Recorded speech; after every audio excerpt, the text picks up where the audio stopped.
Une chaîne humaine pour acheminer les bouteilles d'eau dans un point de distribution à Bernos-Bolac dans le sud Gironde, comme dans 5 autres communes situées au sud de Bazas. Les habitants sont privés d'eau potable depuis 2 jours. 1500 foyers sont concernés, ils sont obligés de venir chercher leur eau dans des points de retrait installés dans les mairies de ces communes. Alors moi je m'en suis aperçue au niveau des toilettes, hein. L'eau était trouble dans les toilettes et donc après quand j'ai fait couler l'eau au robinet, c'était pas marron mais bon beige et donc voilà. Donc là, vous venez chercher de l'eau On ici. vient chercher de l'eau, donc on est 5 et on a droit qu'à 3 bouteilles par jour. Donc c'est un peu quand même contraint on va dire. L'explication de cette couleur jaunâtre de l'eau est due à la crue du Ciron. Ce cours d'eau passe juste à proximité du puits de forage de l'eau potable qui alimente toute cette région.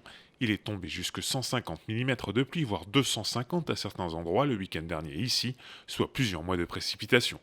Ces pluies historiques ont provoqué les crues des affluents du Ciron. Le phénomène a été accentué par un ruissellement sur des terrains gorgés d'eau. La contamination du puits d'eau potable est donc probable, sa qualité pourrait être altérée.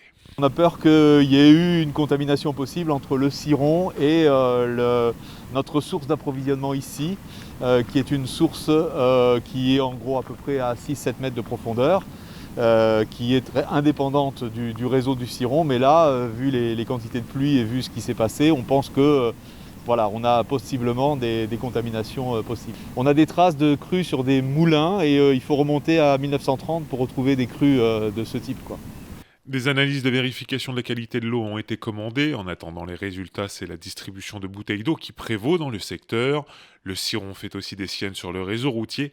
Sa crue a provoqué la fermeture de nombreuses routes dans le sud Gironde. Certaines d'entre elles sont littéralement immergées sous plusieurs dizaines de centimètres d'eau. Ce mercredi matin, 12 d'entre elles étaient encore fermées à toute circulation.